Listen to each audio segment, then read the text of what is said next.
자, 16번. 공동구에 대한 기술 중 가장 옳지 않은 것은 좀 더 스피디하게 좀 나가야 될 것 같아요. 여러분들이 설명 듣다가 빨리 못 적겠다 그러면 관련된 부분 찾아보는 것도 공부니까 찾아보면서 적어요. 여러분들 막 적기 기다리고 안 되겠어요. 공동구에 대한 기술 중 옳지 않은 거.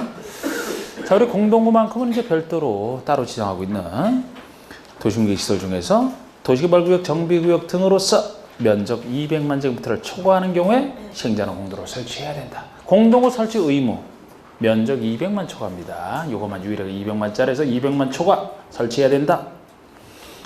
이때 전선도, 통신선도, 수도관, 열수도관, 중수도관, 쓰레기 수송관은 공동구에 수용해야 되는 시설. 대부분은 다 공동구에 수용해야만 됩니다. 깨끗하게. 근데 가스관과 하수관로 요 두 가지, 가스관과 하수관 요 두 가지는 공동구 협의회 심의를 거쳐 수용할 수 있는 위험해서 가스 터질까봐 하수도 오염 문제 때문에 요 두 가지는 꼭 수용해야 되는 게 아니고 공동구 협의회 심의를 거쳐 수용 여부를 판단하는. 그리고 공동구 설치 비용을 부담하지 아니한 자. 공동구는 이제 설치 비용을 시행자와 점용이행자가 공동 부담인데요. 이 설치 비용을 부담하지 아니한 자가 점용하거나 사용하려면 공동구 관리자인 특광시장업체 허가를 받아야 된다. 설치 비용 낸 사람이 쓸 때는 허가 받을 필요 없어요. 안 낸 사람이 쓰고자 할 때 특광시장업주의 허가를 받아라. 4번의 공동구 설치 비용은 공동구 점용 예정자와 시행자가 부담하고 다른 기반설은 보통 시행자가 다 부담을 합니다. 그런데 공동구는 어차피 일반인이 쓰는 게 아니고 점용 예정자라고 특수한 사람이 쓰기 때문에 시행자가 혼자 낼 것을 점용 예정자와 시행자가 같이 내는 게 설치 비용이고 이것만 설치할 때 비용만 같이 내지 나머지 비용은 다 쓰는 사람 예정자만이 내는. 공동구 관리 비용은 그래서 점용하는 자가 부담하는 거예요. 점용하는 자들끼리 함께 부담입니다. 관리자는 비용만 정해줄 뿐이고. 맞아요. 5번의 시행자는 공사를 완료한 후에 지체 없이 점용공사기간 등을 특광시장우수에 통지하라. 점용공사기간 등은 특광시장우수에 통지하는 게 아니고 점용예정자에 통지해야죠. 이게 여기에 성격입니다. 점용예정자가 따로 쓰게 하기 위해서 공동으로 만들기 때문에 시행자가 공동으로 완료했다면은 집어넣을 시설을 집어넣게끔 점용예정자에게 완료시를 알려주면 점용예정자는 그 점용공사기간 동안에 점용하는 공사를 해야 되는, 이렇게 나가는 거죠. 17번에 도중계획 시설사업과 관련된 내용이 다 옳은 거 됐는데, 도중계획 시설을 설치하는 시설사업은 국회법에 나오는 우리 것들이 제일 먼저 단계별 집행계획 수립하고 시행자로서 행정청, 비행정청, 시행자가 실시기 인가 고시받는 단계, 그럼 공사 끝나고 중공사, 공사활 공고 이렇게 나가는 단계. 도심계획 시설 결정 고시로부터 3개월 내에 재원 조달계획이나 보상계획을 포함하는 단계별 집행계획을 수립해야 된다. 3개월 내에 수립하라. 이게 단계별 집행계획 수립 기한이에요. 맞는데 그러하지 아니한 경우 그 다음 날에 도심계획 설정 효력에서는 뒤가 틀렸습니다. 3개월 내에 수립 안 했다라고 해서 단계별 집행계획이 도심계획 시설 결정을 좌우할 정도로 중요한 계획은 아니다. 실효되는 건 없다 이거예요. 2번 단계별 집행은 3년 내 시행을 1단계와 3년 이후 시행을 2단계로 구분한다. 이것도 맞습니다. 수립기한은 3월. 1단계 나눌 때는 3년. 다 3년랑 관련돼 있다. 그리고 이때 시장운수는 매년 1단계 집행계획을 검토하여 2단계 집행계획에 포함시킬 수 있다. 이게 역시 틀렸어요. 서로 바뀌어야 돼. 나중에 할 2단계를 1단계로 바꾸게 되면 빨리 하니까 이건 좋은 거라 그랬죠? 1단계를 2단계로 바꾸는 건 안 되는 거예요. 2단계를 1단계로 바꿔야 되지. 1단계, 2단계로 바꾸면 빨리 할 건 뒤에 늦추기 때문에 그만큼 국민들은 괴롭죠, 그러면. 2단계를 1단계로 바꿀 수 있는 거다. 매년 검토해요. 공사가 도중계획 시설사업의 시행자로 지정받기 위해서는 국공주를 제외한 면적 3분의 2 이상에 해당하는 토지를 소유하고 소유자 총수 2분의 4 동의를 받아야 된다. 지방공사가 아니지. 여러분 시행자 파트에서 행정청과 비행정청. 행정청이라는 원칙이 도시군에 관련된 건 특광시장운수가 하잖아. 원칙은 다른 얘기 없으면 특광시장운수. 예외 도지사, 국장. 행정청이 아닌 시행자 중에서는 공공 말고 행정청이 아닌 시행자 중에서도 사인, 민간이 지정받기 위해서는 아무나 돼서는 안 되기 때문에 일정한 지정 요건을 필요로 하죠. 그게 민간인 사인에 대한 지정 요건이었던 거란 말이야. 엄청난 요건이라면 면적 3분의 2 이상을 직접 소유하고 총수입을 해 그래서 센 거지만 민간인에 대한 지정 요건입니다. 여기는 지방공사니까요. 전혀 요건 갖출 필요가 없어요. 지방공사라서 틀린 거. 민간. 4번의 시행자는 도중계획 시설 부지에 인접한 토지 등을 사업 시행으로 해서 일시 사용할 수 있으나 수용할 수는 없다. 이게 맞죠. 도중계획 시설 사업은 공익사업 중에 하나고 그러니까 수용상권이 있어요. 시행자는 수용상권이 있습니다만 이거는 필요한 땅이 아니고 인접지죠. 인접지는 사업을 위해서 잠깐만 쓰면 된다. 이게 인접지는 아니라 일시 사용권이기 때문에 인접지는 수용할 수 없습니다. 사용은 가능하지만. 5번에 행정청이 아닌 시행자 처분에서 그 시행자의 행정심판을 제기할 수 있다. 자, 시행자가 아닌 행정청이 아닌 시행자의 처분에 대해서 행정심판을 제기한다. 행정심판은 행정청에게 제기하는 것이라 시행자에게 제기하는 게 아니고 시행자를 지정한 자에게 하죠. 행정청이 시행자라는 거 행정청이 발언하면 되고 행정청이 아닌 시행자니까 시행자를 지정한 자에게. 지정한 자가 행정청이잖아. 틀렸고. 18번에 국가법상 도중계획 시설 비용부담. 비용부담에 대한 설명으로 틀린 것은 이 비용부담은 도시법상 비용부담 다 서로 비슷한 겁니다. 원리는 사업의 비용은 원칙적으로 시행자가 부담한다. 어디서나 원칙은 시행자가 부담하죠. 하는 사람이 내는 거 아닙니까? 2번 행정청이 아닌 시행자도 도중계획 시설 사업으로 현저히 이익을 받는 지자체가 있으면 그 비용 일부를 부담시킬 수 있다. 이게 비용 부담시킬 수 있는 얘기인데 열심히 일을 했더니만 어떤 다른 지자체가 이익만 받고 있다라면 그 이익을 받는 지자체에게 비용 부담을 시킬 수 있느냐 없느냐 얘기인데 행정청의 시행자만 비용 부담 시키는 게 가능합니다. 행정청의 유리한 규정이라고 했어요. 행정청이 아닌 시행자는 아무리 이익을 받는 지자체가 있어도 자기가 다 내야 되지 비용 부담 못 시킨다는 거예요. 행정청의 시행자만 이익을 받는 지자체에게 비용 부담 시키되 전부가 아니고 일부를 항상 얼마냐 협의해서 정하되 협의가 안 될 때 윗사람이 정해주는 구조인데 윗사람 중에서도 장관이라면 행안부 장관 나오는 게 특징이죠. 그게 고유 특징이지. 그런 논리. 그래서 행정청이 아닌 시행자이기 때문에 비용 부담시킬 수 없는 거예요. 3번에 행정청이 시행자가 비용 부담시킬 때는 시킬 수 있단 말이야. 시키려면 다른 지자체와 협의하되 그 이익을 받는 다른 지자체와 행정청끼리 협의를 하되 협의가 성립되지 아니할 때 다른 지자체가 같은 도에 속한다면 관할 도지사가 결정하고 다른 시도에 속해 있다. 그러면 행안부 장관이 결정하는 바에 따른다. 같은 도에서 걸쳐 있다면 도에 있는 시군 간에 협의가 안 된다니까 도지사가 둘 이상의 시도에 걸쳐 있다면 국장이 아니고 행안부 장관이 결정을 하는 행안부 장관이 여기서 나오는 특이한 얘기죠. 요거랑 제가 도시개발채권의 승인권자 그것도 행안부 장관이죠.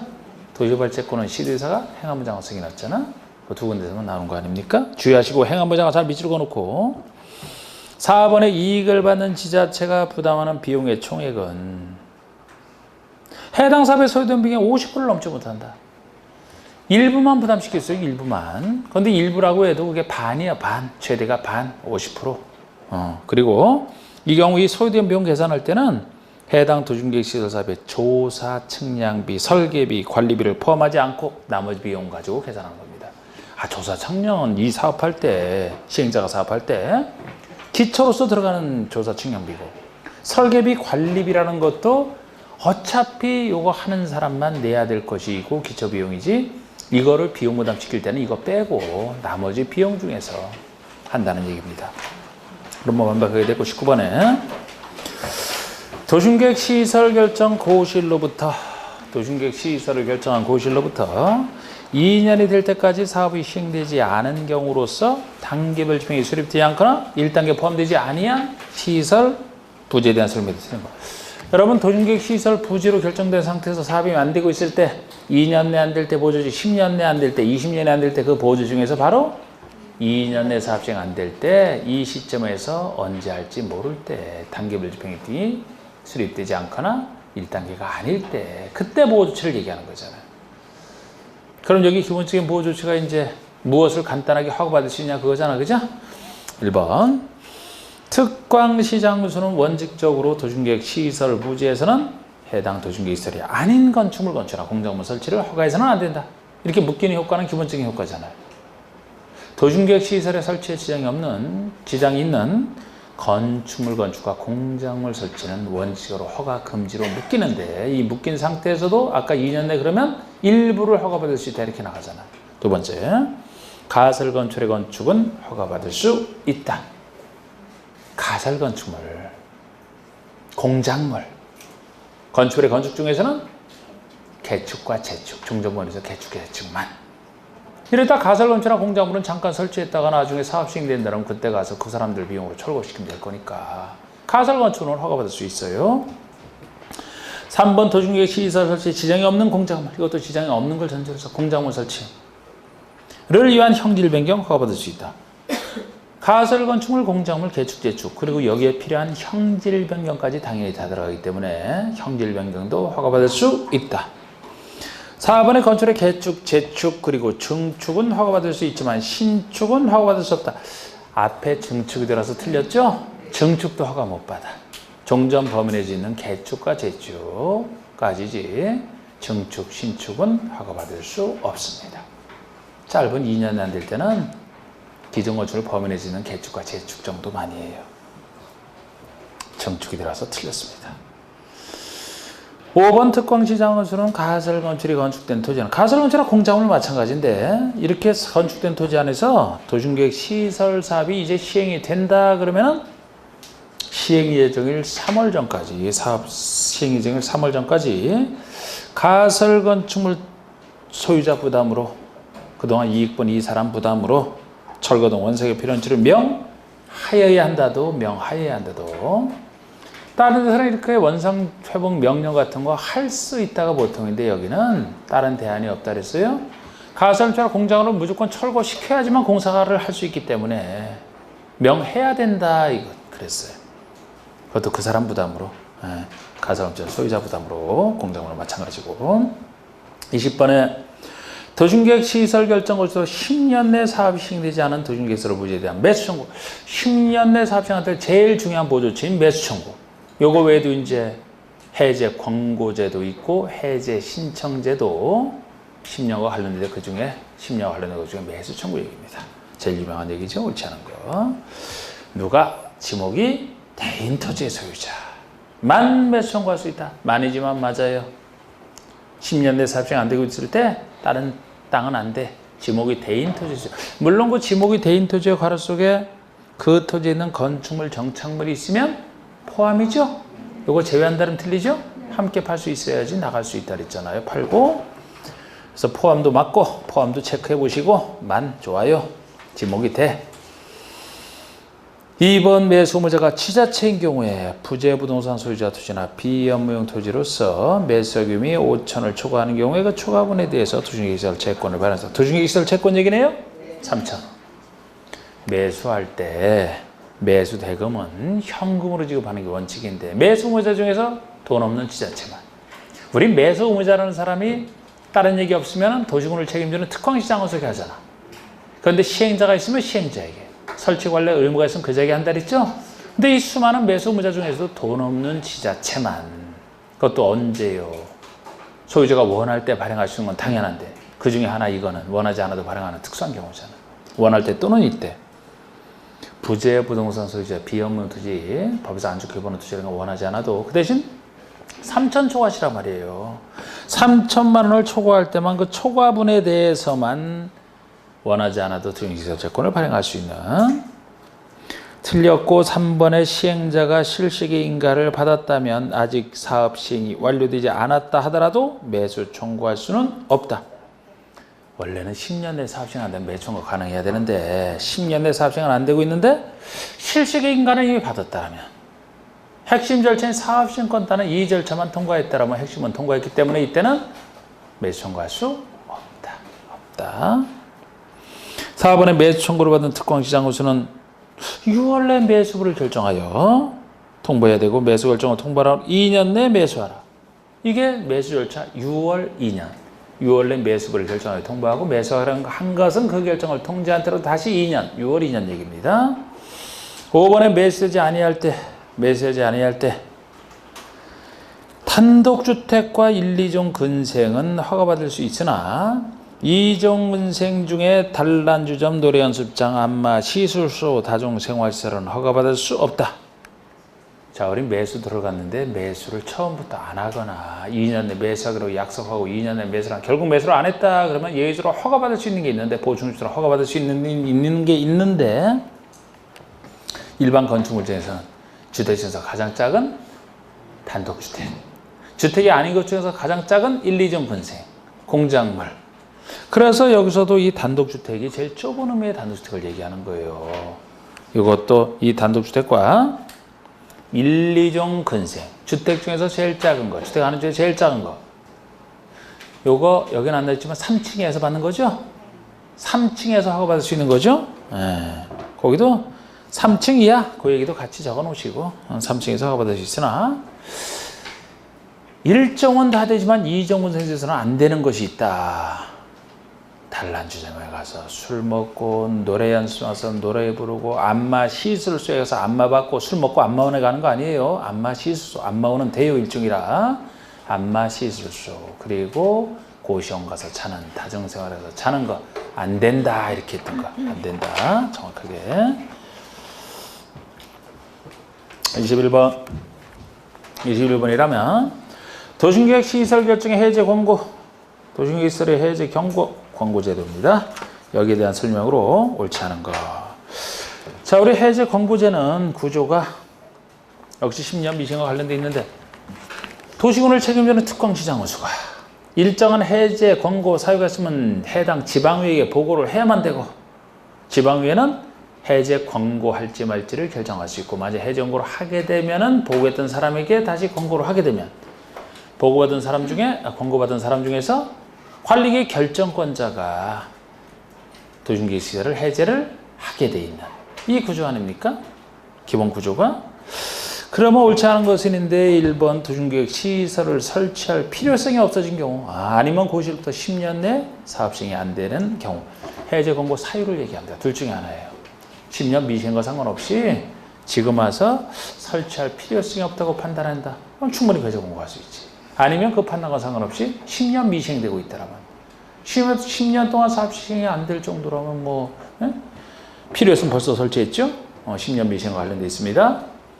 이 사유가 있으면 위의 사유가 있으면 특광자치시자치도 시장호수죠. 특광시장호수가 다 여기 도심계획시설과 관련한 건 다 특광시장호수예요. 특광시장호수는 그 사실을 지방의회에 보고해야만 됩니다. 의무적으로 보고하게 돼 있고 또한 보고한 시설 중에서 해제되지 아니한 시설은 최초로 보고한 때로부터 2년마다 이거 재보고예요. 이걸 보고를 했는데 지방의회가 해제 권고를 하게 되면 해제를 하게 돼 있는데 지방의회가 해제 권고를 안 했다는 데서 결과적으로 아직도 해제가 안 되고 있다 그러면은 2년마다 다시 한번 보고를 하게끔. 그럼 2년마다 지방의회가 다시 판단할 거 아니겠습니까? 2년 재보고니까 다시 보고니까 재보고 2년이다. 다시 3번 국장이 결정 고시한 도심계획 시설 중에 관계 중앙행정기관 장이 직접 설치하기로 한 시설이라도 해제 권고 사유에 해당하면 해제를 권고할 수 있다. 이건 해제 권고 사유 자체가 아니에요. 해제를 그래서 권고할 수 있는 게 아니야. 지방행정청인 특광시장소가 보고하고 그럼 지방의회가 해제 권고를 해서 이렇게 하는 건데 국장이 결정 고시했다는 얘기는 국가 차원에서 필요한 경우 국장이 결정 고시한다라고 배웠잖아, 그죠? 그것도 중앙행정기관장이 설치하기로 하겠대, 행정청 중에서도. 그런데 이걸 어떻게 지방행정청이 해제를 하라 마라 할 수 있겠습니까? 이건 아예 해제 권고 사유가 아니라는 거예요. 빠진다. 나라 차원에서 하는 일이기 때문에. 그래서 틀렸고, 그래서 3번이 틀렸고. 4번에 보고를 받은 지방에는 해제를 권고할 수가 있어요. 해제 권고 여부를 판단하는데 본인은 해제 못하지. 해제는 항상 결정한 사람이 해제를 하니까 해제를 권고할 수 있고 권고를 하는 경우는 접수일로부터 90일 내에 서면을 보내라 이렇게 돼 있는데요. 5번에 해제를 권고받은 시장원수는 도지사에게 신청하고 도지사는 특별한 사유가 없으면 1년 내 해제란 관리를 결정하라. 권고받은 때로부터 해제를 해야 되는 시기는 1년은 다 똑같습니다. 그런데 이건 지금 누가를 얘기했잖아. 특광시장원수가 해제 권고를 받았다. 본인이 보고해서 받았다. 그러면 그 중에서도 아까 배웠듯이 특별시, 광역시, 자치시, 자치도까지는 관리계획 결정권자니까 본인이 직접 해제를 하면 돼요. 관리계획 세워서 해제를 할 거 아닙니까? 똑같은 절차로. 그런데 시장운수라면 본인이 결정권자가 아니죠? 본인이 해제를 위반했더라도 도지사가 결정했을 거 아닙니까? 그래서 시장운수가 보고받으면 시장운수가 해제를 한다는 틀리고 도지사에게 신청을 하라. 도지사는 1년 내 해제란 결정을 하라 이렇게 나가는 거지. 이걸 시장운수가 직접 한다는 틀리죠. 맞게 돼 있습니다. 그래서 시장운수라서 그래요. 특별시 광역시장은 본인이 직접 1년 내 해제를 하게 돼 있죠. 시장운수, 도지사 그 얘기입니다. 정확하게 맞게 돼 있고요. 22번 국회법상 도심계획 시설 결정의 해제 신청제에 대한 설명이죠. 그런 거 해제 신청제. 아까 해제 권고가 행정청과 지방의회 사이의 문제라면은 해제 신청은 항상 신청할 이익이 있는 사람이 직접 나서 신청하는 걸 얘기하잖아요. 그러면은 해제 신청은 제안을 받고 있는 토지 소유자가 직접 나서서 신청하는 걸 얘기하는데, 그래서 해제를 하려면 해제를 위반하고 해제를 결정해야 되니까 먼저 위반권자에게 신청하고 안 되면 결정권자에게 신청하고 안 되면 국장. 이렇게 나가는 거. 3위는 6. 그구죠. 신청제입니다. 도심계획 시설 결정 고시부터 5년 내 사업이 시행되지 아니한 시설로서 실효시까지 집행기획이 없는 경우에 신청할 수 있다. 10년. 역시 10년 미신과 관련돼 있어요.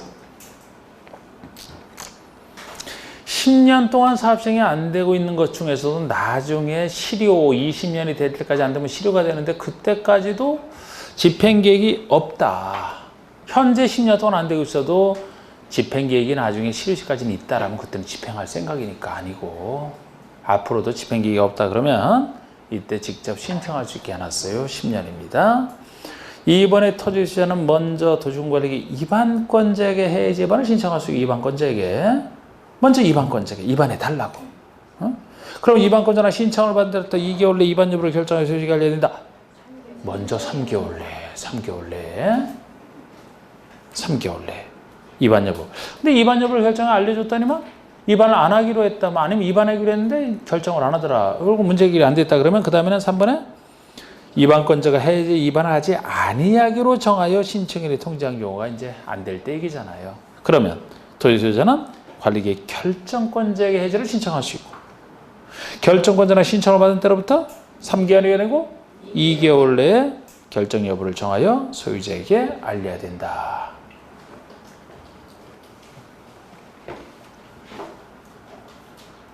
(3번의) 4번의 결정권자가 해제를 하지 아니하기로 정한 신청일에 통지한 경우, 이렇게 해제 안 하기로 통지가 왔다. 문제 해결 안 됐으니까 토지소유자는 국장에게 해제 심사를 신청할 수 있고, 그럼 국장은 결정권자에게 해제를 권고할 수 있어요. 이때는 며칠 내에 알려주라 이런 것도 없어. 그냥 국장이 판단해서 결정권자에게 해제를 권고할 수 있어요. 맞아요. 그럼 5번의 도중계획 시설 결정의 해제 또는 불해제 결정은, 해제 또는 결정권자가 해제를 결정하든 불해제를 결정하든 이 결정은 일정한 구분에 따른 날로부터 6개월 내에 이행되라. 6개월 내에 이건 해제 결정 이행시키죠. 일정한 때로부터. 예를 들어 아까 위반권자가 위반하기로 했다 그래서 위반을 통지했다 그럴 때는 그때로부터 6개월이고, 결정권자 직접 결정하기로 했다면 그때로부터 6개월이고, 국장으로부터 해제 권고를 받았다면 그때로부터 6개월 이렇게 나가는 거예요. 4번 맞고 나머지가 틀린데, 제가 이것도 3위는 6 했는데 또 이거를 또 3 곱하기 2만 6입니까? 2, 3은 6. 그거 또 2, 3은 6 쓰는 것도 있긴 있잖아. 또 피곤하게.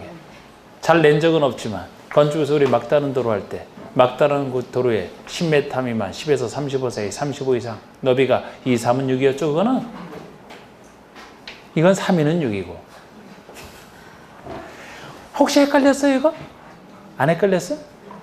혹시 헷갈린다면 당연히 위반권자로부터 통보기한이 좀 더 3, 2, 2, 3 중에서는 길어야 돼요.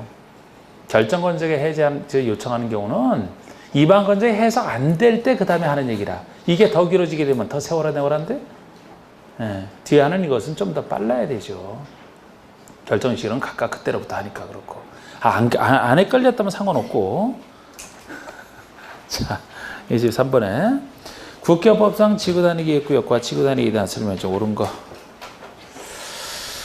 지구단위계획, 주민이 제안한 것에 한정돼 있어요. 항상 이 얘기는 주민이 제안해서 지구단위계획 세워서 풀어줬더니만 사업 안 할까봐 민간인이라. 이건 이제 지구단위계획에 대한 관리계획 고시로부터, 즉 지구단위기 결정고시가 됐습니다. 3년 내 사업이나 호세에 착수를 안 한다? 다음날 관리계획 결정은 효력된다. 이게 지구단위 결정의 실효. 5년짜리 얘기하는 겁니다. 3년은 어디서 나와야 돼요? 지구단위계획 구역실효에서 나오지. 구역실효에서 그 3년 5번 구별하라고 일부러 낸 거잖아. 자, 지구단위계획 구역이 지정됐으면 3년 내 지구단위계획을 수립해야 돼요. 3년 내 지구단위 수립해야 되는 구역실효고. 이건 지구단위계획이 들어섰다면 공사 착수를 5년 내야 되죠. 그래서 그 착수랑 관련된 건 5년이 된단 말이야. 지구단위 수립 시기가 3년이고요. 2번 시가정구역 공원에서 해제되는 지역으로서 시공 해제로서 그 면적이 30만 이상이라면 녹지지역으로 존치되더라도 지구단위 계획구역을 지정해야 된다. 녹지지역으로 존치되더라도 이 얘기 때문에 틀렸어요. 그거를 빼야 됩니다. 녹지지역으로 존치하다라는 말이 없어야 맞아요. 요거는 좀 더 깊게 들어간 건데, 제가 지구단위 계획을 지정할 때는 지정할 수 있는 것 따질 때는 개발 용도면 지정할 수 있고 보존 용도면 안 되고 그랬었죠? 근데 이건 지정해야 되는 곳은 외울 수밖에 없다 그랬잖아. 지정해야 되는 곳, 해야 되는 곳. 택시 정비 10년, 택시 정비 10년, 택시 개발지구 정비구에서 시행되는 사업이 끝나도 10년 지나면 꼭 해야 된다. 이제 지금 답변을 기다릴 여유도 없는 것 같아서 얼른 답했어, 제가. 택시 정비 10년. 그리고 이거 시공해서 해제돼서 슈퍼문 등장해서 녹지를 주상으로 바꿔주고 가야 된다. 돈 벌어줘야 된다. 30만 이상. 그런데 여기는 그럼 시공해서 해제되는 거 30만 이상 딱 지정해야 되는 거 맞지 않습니까? 그런데 이것 자체가 할 수 있다든 해야 된다든 개발할 걸 전제로 해서 하는 거 아닙니까? 보통 우리가 시공해서 해제가 되면 보존할 땅에서 해제가 됐으니까 개발할 거라고 생각하니까 30만 이상은 지정해야 된다 이렇게 나가는 건데, 어떤 말이 붙어 있어? 녹지지역으로 존치가 된대. 시공에서는 해제가 됐는데 녹지지역으로 그대로 존치 남아있는데요. 개발할 땅이 아니에요. 녹지지역은 개발할 땅이 아니죠. 보존할 땅이죠. 그래서 녹지지역에서 주상으로 변경되면 개발이 가능해지잖아. 녹지지역은 개발을 못하잖아. 그래서 지정해서는 안 되는 거예요. 그래서 이거 좀 헷갈렸어요? 안 헷갈렸어요? 아이고, 제가 여러분들을 너무 걱정하는 것 같아. 녹지로 존치하니까 아예 개발할 땅이 아닌 거예요, 이거는. 그래서 이것도 외우는 거지만 단순히 외우지 말고 또 이해를 좀 하라는 쪽에서. 3번의 계획관리지역에서 지구단위기획구역을 지정하려면 그 면적이 전체 면적 50% 이상, 이게 B도시의 계획관리지역에 지정할 때 요건입니다. 그럼 계획관리가 100%일 필요 없고 전체의 50% 이상이 되면 나머지 면적은 생산관리 또는 보전관리. 이게 보상계획이에요. 아까 자생계는 산업유통개발진흥지구 제한할 때 얘기고, 이건 비도시이기 때문에 자연녹지가 도시가 들어갈 수가 없어요. 비슷한 얘기지만 이게 보존관리가 들어간 걸 얘기합니다. 자연녹지의 보존관리. 이게 계획관리지역에 지정할 수 있는 요건 맞아요. 아까랑 헷갈리면 안 돼. 4번에 생산관리지역에 위치하고 있는 특정개발진흥지구에 지구단위계획을 지정할 수 있다. 계획관리가 돼야 되지. 이게 위치 요건이에요.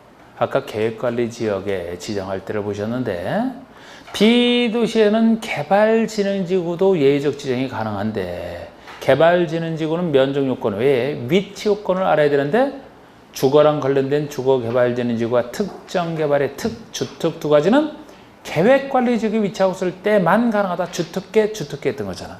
그럼 여기는 특정개발지구니까 계획관리지역에 위치하고 있을 때만 지정할 수 있지, 생산관리는 지정 못하는 겁니다. 주특계. 그리고 요거 할 때 B도시.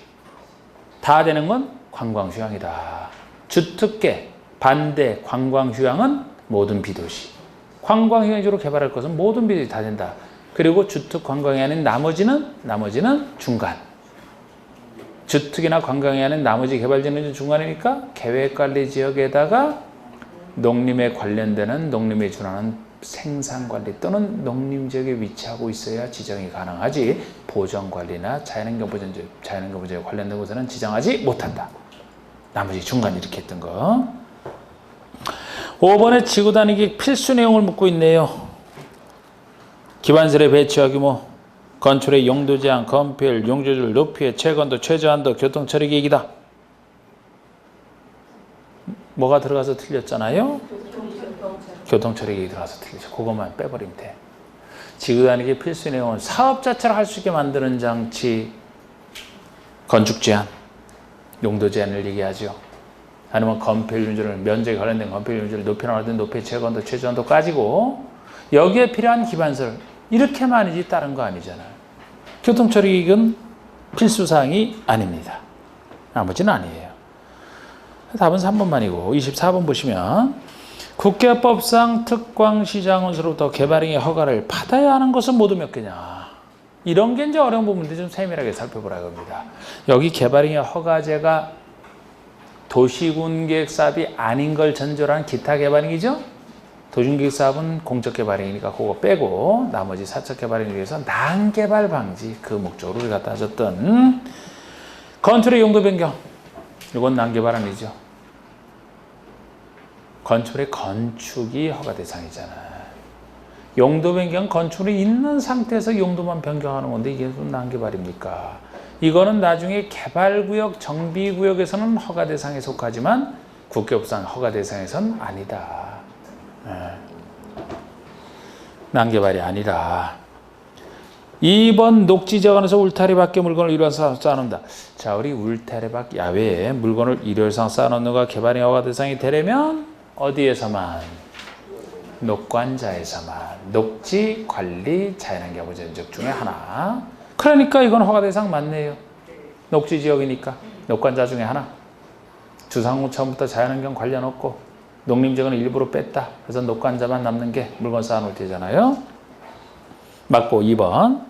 3번에 정비법에 한 재건축 사업에서 공도들을 건축한다. 재건축 사업에서 하기 때문에 허가 대상이 아닌 거예요. 재건축 사업에 해당되면 정비법에 재건축 절차 있잖아요. 막 복잡한 뭐 정비 기본계획부터 시작해서 나중에 시행자가 시행계획 인가고시 받고 어쩌고 저쩌고 쫙 나가는 거. 도시계획 사업은 허가 대상이 아니다. 도시계획 사업 중에 하나잖아. 공적 개발행위 중에 하나. 4번의 경자가 된 형질 변경.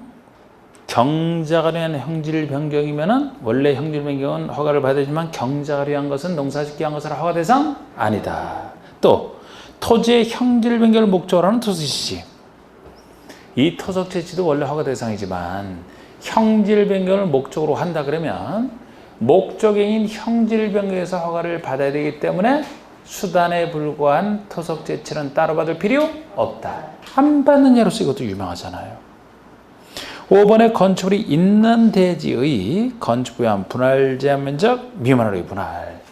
토지 분할이 난개발로 와서 문제되는 것은 건축법의 분할 제한 면적 미만으로 잘게 쪼개는 게 난개발로서 허가 대상일 것처럼 보이지만 이거는 건축물이 있는 대지이기 때문에 허가 대상이 아닌 겁니다. 건축에서는 기존 건축이 있는 대지가 취지는 똑같아요. 잘게 쪼개는 걸 막는 규정인데 그쪽 분할 제한 면적 여기 똑같이 쓰잖아. 건축물이 있는 대지가 일정한 분할 제한 면적에 미달되는 미만으로 분할하는 이렇게 작게 분할하는 것은 그쪽에서는 분할 금지라 했잖아. 분할 금지. 여기는 허가받아 할 수 있다는 얘기고 그래서 지금 얘기한 것은 그쪽에서 분할 금지하는 거기 때문에 요거는 금지해서 아예 못하고 요 금지하지 않는 걸 전제로 해서 여기서는 허가를 받게 하고 있어요. 그래서 건축물이 있는 데이기 때문에 허가 대상이 아닌 겁니다.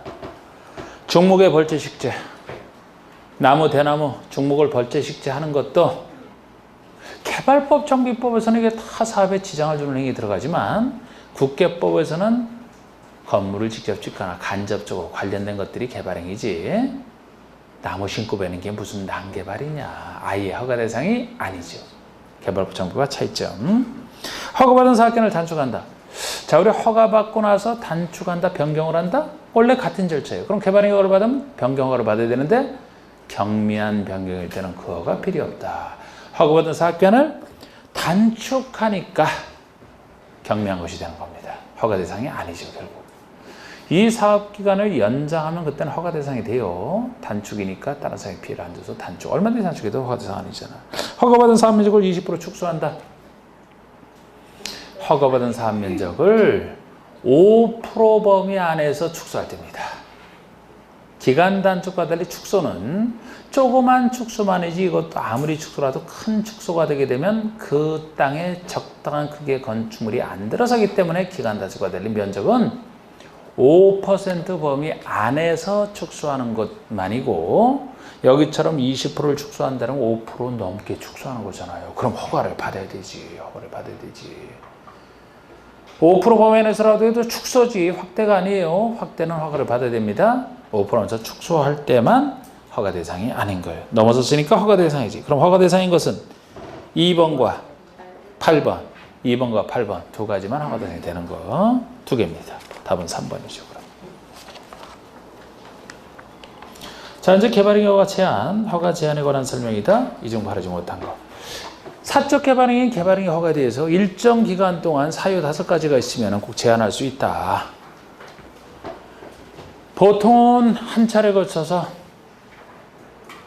개발을 막을 필요가 있으면 3년 내서 제한할 수 있습니다만 계획 중에서는 기관, 지기 중에서는 지기, 기관, 지기 이 두 가지는 한 차례 2년 연장까지 해서 3+A 최대 5년까지 제한할 수 있는 구별하시는 가장 바르지 못한 것은 1번에 조수류가 집단적으로 서식하고 있어 보존할 필요가 있는 지역으로서 한 차례만 3년 내에서 허가를 제한할 수 있는 지역은 녹지와 자연환경 보전지역에 한한다.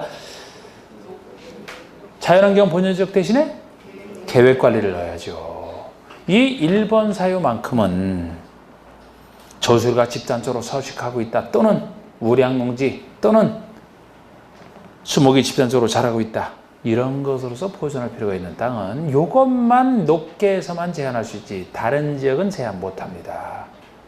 녹색탁, 녹계, 녹지와 계획관리지역 하나여만 요 사이로 지정할 수 있어요. 그래서 이건 자연환경 보전지역은 지정 못합니다. 제한 못해.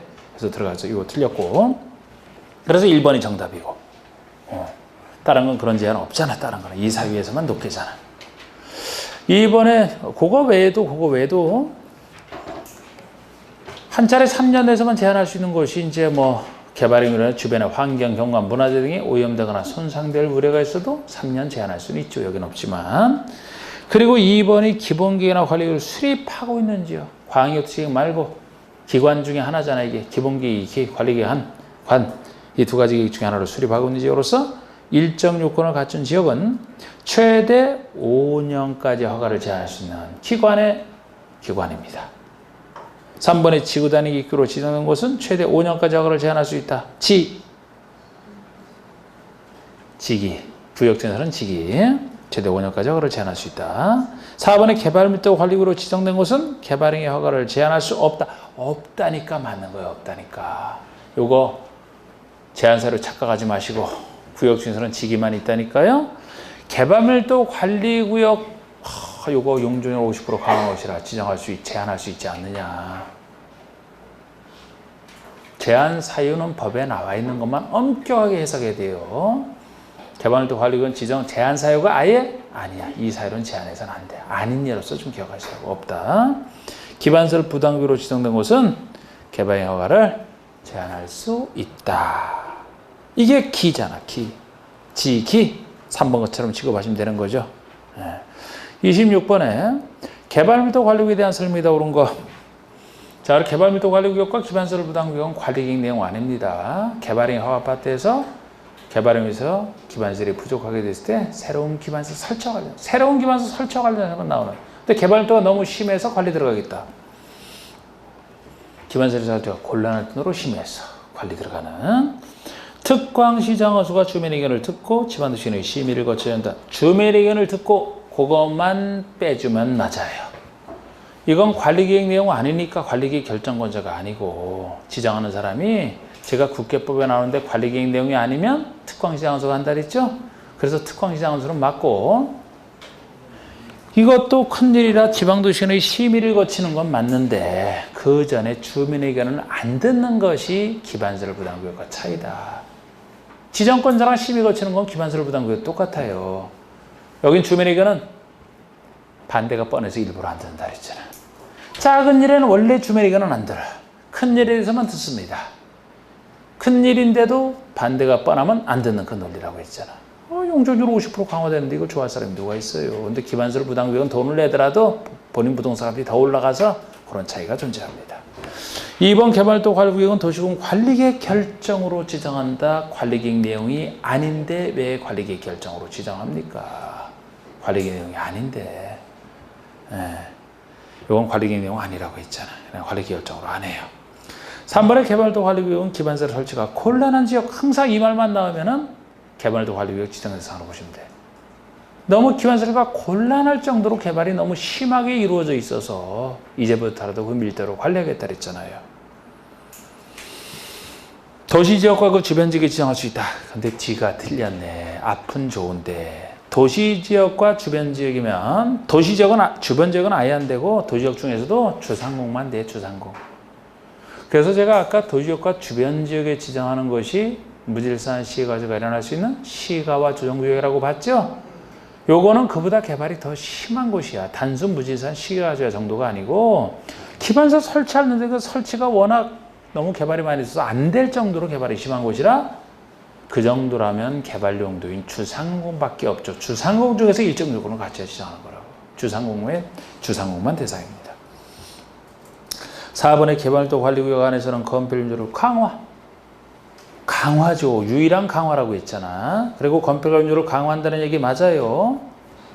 이건 법의 내용이니까. 그런데 시행령에 맡기기를 시행령에서는 건폐율을 최대 50% 강화할 수 있다고 했는데 50%라는 구체적 숫자가 나오면 이건 0에 의한 강화인데 0에서는 용적률만이지 건폐율이 들어가서 틀렸어요. 뒤에 건폐율을 없애야 돼. 뒤에 건폐율을 앞에 거까지 없애지 말고 앞에 건 맞아요. 50% 강화할 때만 용적률 50% 강화합니다. 건폐율은 현재 손 안 대고 있어요. 그래서 1, 2, 3, 4번 잘 보시면 돼요. 그거를.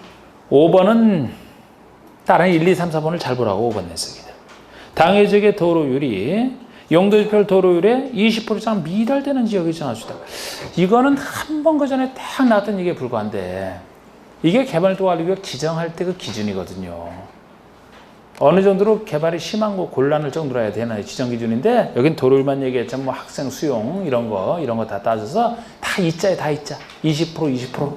여기선 도로율의 20% 이상 미달될 정도라면은 그만큼 인구가 훨씬 많다는 얘기예요. 이 정도로 도로율에는 미달되지만 너무 개발이 심해서 기반설치가 안 되는 곳이라고 보시면 돼요. 다 20%예요. 다 20%. 아이 책 찾아봐야 없어. 책에는 그런 거 안 해놨어요. 묘학생 없어요 이거? 5개 지문 낼라니까 한 거 할 수 없이 한 거야. 그래서 혹시 개발도 관리구역 지정 기준이 나오더라도 도로율이든 학생 수용률이든 뭐든 상수도 부족한 이런 것이든 혹시 나오면 다 20%라고 다 있자. 그냥 20%만 혹시나 해서 해놓은 거야 이게. 27번에 국계보상 기반설 부담구역에 대한 설명이다. 옳지 않은 것. 기반설 부담구역도 개발도 관련해서 잘 안 나오지만 다 이자 숫자고 기반설 부담구역은 숫자는 내긴 내지만 이것도 이자가 많죠. 이자가 많은데 일자랑 관련된 거 10만 이상 1년 10만 이상 1년 그 일자 빼는 건 다 이자다. 이반설 부담구역처럼 이자 이렇게 했던 거. 그리고 이제 뜻을 보셔야지. 기반설을 부담시키는 땅 아닙니까? 그래서 1번 특광시 장소가 지정하는 거 똑같고요. 개발도 관련 똑같고 이때 개발밀도 관리구역 외지역을 대상으로 합니다. 그래서 개발밀도 관리구역은 설치가 안 되는 곳이라고 했잖아요. 여기는 설치가 되는 걸 전제로 해서 누구에게 비용을 부담시킬까 하는 얘기라 개발밀도 관리구역 외지역을 대상으로 하고요. 그렇기 때문에 기반설 부담구역과 개발밀도 관리구역은 성질상 중복될 수가 없는 것에 속해. 중복될 수가 없죠. 개발도 관리구역 외지역이기 때문에 여기다 주민의견을 듣습니다. 그리고 지방도시의 심의를 거쳐요. 아까랑 차이점. 여긴 주민의견을 듣고도 맞아. 이번에 용도지역이 변경되어 행위 제한이 완화되거나 해제되는 지역에 지정해야 된다. 인구가 늘어나는 곳에는 지정해야 돼요. 인구가 늘어나서 기반설이 부족하게 돼서 새로 설치하려고 지정하는 땅이라 인구가 늘어나도 너무 왕창 늘어난 곳이면 아예 개발도 관리구역이 지정될 수 있고 여긴 기본적으로 인구가 늘어나고 그래서 어떤 일로 해서 지금 여기서 용도직이 변경되는 예를 들었지만 용도직이 변경되든 아니든 법령이 바뀌든 기존의 행위 제한이 완화되거나 해제되는 곳에 지정해야 되는 것이지 강화되는 곳은 안 된다 그랬잖아. 그죠? 강화되는 곳은 강화되는 것만큼 인구가 줄어드니까 그건 주정해서는 안 되지. 여긴 맞고요. 또 그러니까 2번 같은 지문에도 공부할 때는 완화 해제 딱 쳐놓고 맞다 그랬으면 강화 X라고 자연스럽게 해놓으면 그지? 다 되잖아. 강화 X. 3번에 A지역은 전년도 개발해야 건수가 115건. 대부분 있죠. 개발의 건수가 20% 이상 증가됐다. 인구 증가율이 20% 이상 높다. 지정해야 되는 기준 중에 하나. 그럼 A지역은 전년도 개발의 건수가 115건인데 전년도가 최근 1년이잖아요. 그 전년도 건수가 100건이라면 100에서 115건으로 늘었다는 얘기죠? 몇 프로 늘었어요? 15% 늘었습니다.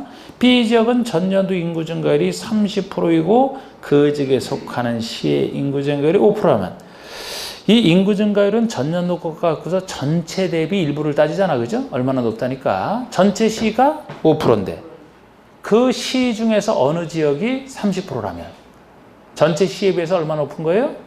25% 딱 높은 거예요. 이거는. 그러면 A지역, B지역 둘 다 기반시설 부담구역을 지정해야 된다. 둘 다가 아니고 B지역만 해야지. A지역이 들어가서 틀렸죠. A지역은 지정하면 안 되지. 개발해야 건수가 20% 이상 늘어야 되는데 15%밖에 안 늘었으니까 A지역은 지정해서는 안 되고 B지역은 25%니까 20% 이상에 속하죠. 그래서 20% 이상 지정해야 돼. A지역이 들어가서 틀렸습니다. 4번에 기반시설이 적절하게 배치될 수 있는 규모로서 최소 10만 제곱미터 이상 지정하라. 이게 너무 작으면 기반 설치가 잘 안 될 수 있기 때문에 최소 10만 제곱미터 이상 지정 규모를 얘기합니다. 요거랑 이제 그 기반서 설치 계획 수립 시기가 1년. 그 둘만 1년이고 나머지 다 있지 않습니까? 5번에 기반설 부담구역 지정 50일로부터 1년이 되는 날까지 기반설 설치 계획을 수립하여 도시군 관리기기에 반영하라. 이 기반서 설치 계획 수립 시기가 1년이란 말이에요. 부담 계획 아니고 기반설 부담 계획 아니고 안에 설치 계획부터 세워야 설치를 하잖아요. 그러니까 1년 내 설치 계획 수립해서 설치하는 사업을 하라는 겁니다. 기반설 부담 계획은 비용 부담에 대한 계획이라 임의적이고 설치 계획 1년 내 수립한 다음에 그거를 이제 도시군 관리기기에 반영을 해야 돼요.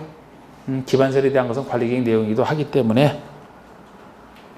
그리고 기반설 설치 계획을 수립하지 않으면 그 다음날 구역은 해제 정서를 본다. 이게 1년 실효 얘기잖아. 자, 28번 보시면 국회법상 기반설 부담구역에서 기반설 설치 비용에 대한 설명이다. 옳지 않은 거. 기반설 설치 비용. 기존 연면적을 포함하여 연면적 180제곱미터의 건축을 신축하는 자는 기반설 설치 비용의 부과 대상에 해당한다. 여러분, 기반설 설치 비용을 내야 될 사람은 인구를 늘어나게 하는 사람이기 때문에 수많은 직접 인구 늘어나는 것은 수많은 개발행위 허가된 대상 중에서도 건축물 건축 중에서도 신축과 증축의 인구 늘어난다 그랬죠? 다른 건 다 안 늘어나죠? 신축이나 증축 되는 것만큼 그 건물 쓸 사람이 늘어납니다. 신축과 증축만인데 그것도 연면적 얼마를 넘는 200을 넘는 이잖아요. 이자 200을 넘는. 그래서 아무리 신축, 증축이라도 200 이하라면 자연스러운 인구 증가로 봐서 내야 될 사람 아니고 그래서 신축은 신축이에요. 신축이나 증축 다 들어가니까. 그런데 200을 넘어야 되잖아요. 180제곱미터니까 낼 사람이 아닌 거지. 구체적으로 180이니까 200을 초과할 때 내야 됩니다. 그래서 틀렸고 2번에 설치 비용은 건축허가를 받은 때로부터 2개월 내 부과하라. 행정청의 특권 시장하수가 부과를 해요. 그런데 건축허가를 받은 때로부터 2개월 내 부과하라. 부과 시기 2. 그리고 납부무자는 사용 승인 신청 시까지 납부하라. 그럼 부과 받은 사람은 납부를 해야 되는데 사용 승인 신청 이게 납부 시기예요. 이때까지 내야 됩니다. 이때까지 안 내면 사용 승인 신청해도 사용 승인 안 나와. 못 써 그러면. 그래서 부가시기 납부시기 구별하시고 또 기반설 표준 시설 비용과 용지 비용을 합산한 금액의 부과대상 건축 연면적과 민간개발 사업자가 부담하는 부담비를 곱한 금액으로 하되 이게 바로 기반설 설치 비용 계산하는 방법이잖아요. 기반설 설치 비용 계산하는 방법이죠. 그걸 지금 물었으니까 그러면 기반설은 그 필요한 용지를 확보하고 거기다가 시설하는 공사를 해야 되기 때문에 표준 시설 비용이 시설할 때 들어가는 제곱미터당 그 비용이잖아. 용지 비용. 용지 비용에다가 시설 비용 합한 금액. 이게 보통 비용인데 여기다가 이게 제곱미터로 환산됐기 때문에 부가대상 건축 연면적을 곱해줘야 연면적 크기에 따른 가격이 설치 비용이 되는 거고, 요렇게가 보통인데 여기다 하나를 더 곱한다. 민간 부담률 20%를 곱한 금액을 합니다. 민간 부담률이 20%에 20% 역시 있죠. 그러면 아무리 기반서를 부담금액을 하더라도 행정청이 한 80을 낸다 보고 민간이 20%를 나눠서 낸다 보시면 돼요. 그래서 이렇게 곱한 금액으로 하되 기반설 부담 계획을 수립한 경우는 그 방향. 그래서 기반설 부담 계획은 비용 부담에 대한 계획이라 의무적으로 만드는 건 아니고, 기반설 부담 계획 수립하면 부담 계획에 따라 부담시키고, 없을 때는 아까처럼 계산하고 정확하잖아. 20%. 4번의 설치 비용은 현금, 카드 포함해서 현금으로 납부함이 원칙이지만 토지로 하는 물납도 가능하다. 원래는 현금이죠. 카드 포함해서. 근데 토지로 하는 물납도 가능하다. 대학, 전문대학, 사이버대학 등 각종 대학은 기반서를 부담하기 위해서 설치될 기반설이 아니다. 이 기반서를 부담하기 위해서는 어떤 설치, 어떤 기반서를 설치해야 되느냐 했을 때 생활에 필요한 기반설이라고 보시면 돼요. 인구가 늘어나면 자연스럽게 부족하게 되는 도로 같은 거 자연스럽게 부족하게 되죠. 도로 상하수도, 산책하는 뭐 공원, 녹지 이런 거, 예. 학교도 들어가. 철도, 항만공항 이런 큰 것들은 당연히 아니라 그랬고 제가. 근데 학교 중에서도 최소 대학 이상은 아니다. 예. 그 조그만 기반서를 보면서 무슨 대학까지 설치하느냐. 학교 중에서 대학은 아니다. 대학은 아닌 예로서 기억하시라는 거죠. 그래서 1번만 틀렸고, 이제 열세 문제 했네. 한 교시 때 10분 쉬고 또